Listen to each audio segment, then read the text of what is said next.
Chapter 51. At length it was the eve of Old Lady Day, and the agricultural world was in a fever of mobility such as only occurs at that particular date of the year. It is a day of fulfilment. Agreements for outdoor service during the ensuing year, entered into at Candlemas, are to be now carried out. The labourers, or work-folk as they used to call themselves immemorially, till the other word was introduced from without, who wish to remain no longer in old places, are removing to the new farms. These annual migrations from farm to farm were on the increase here. When Tess's mother was a child, the majority of the field folk about Marlott had remained all their lives on one farm, which had been the home also of their fathers and grandfathers. But latterly the desire for yearly removal had risen to a high pitch. With the younger families it was a pleasant excitement which might possibly be an advantage. The Egypt of one family was the land of promise to the family who saw it from a distance, till by residence there it became in turn their Egypt also, and so they changed and changed. However, all the mutations so increasingly discernible in village life did not originate entirely in the agricultural unrest. A depopulation was also going on.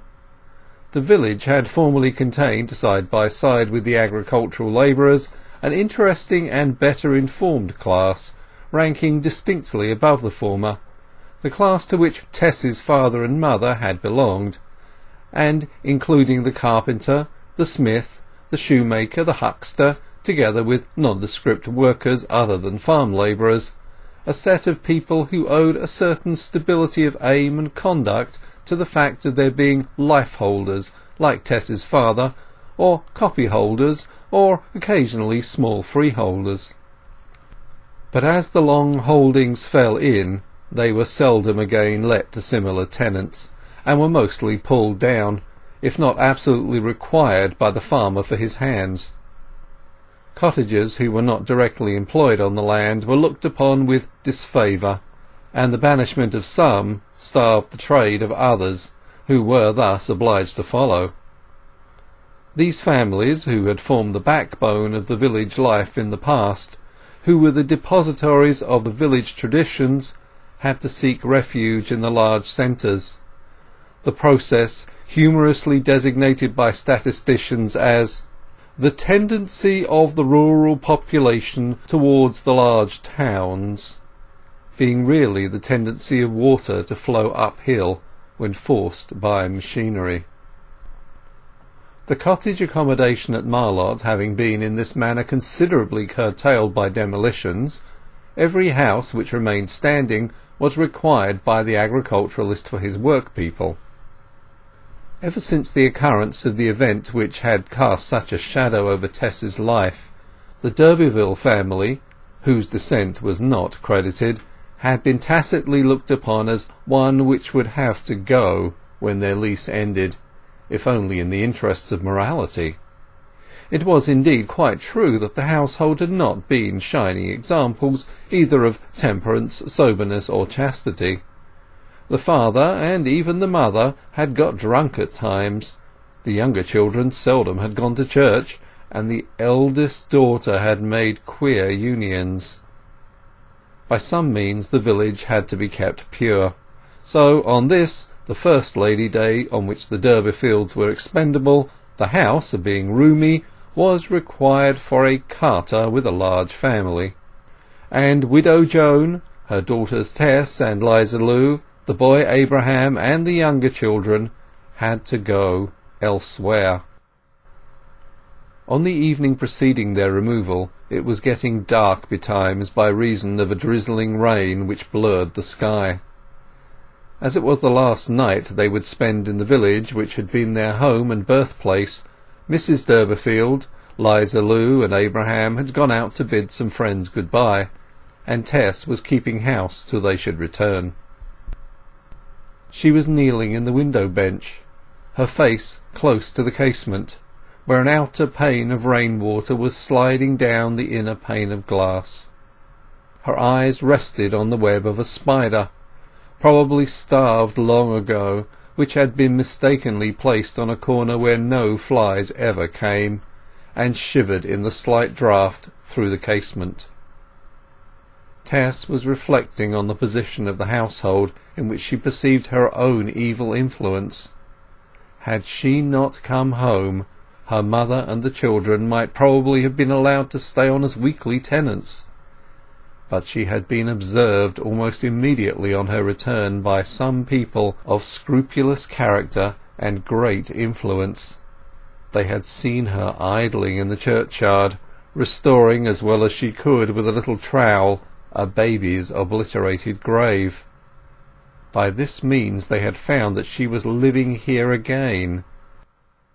Her mother was scolded for harbouring her. Sharp retorts had ensued from Joan, who had independently offered to leave at once. She had been taken at her word, and here was the result. "I ought never to have come home," said Tess to herself bitterly.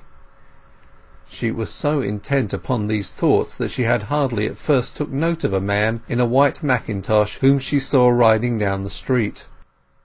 Possibly it was owing to her face being near to the pane that he saw her so quickly, and directed his horse so close to the cottage front that his hoofs were almost upon the narrow borders for plants growing under the wall.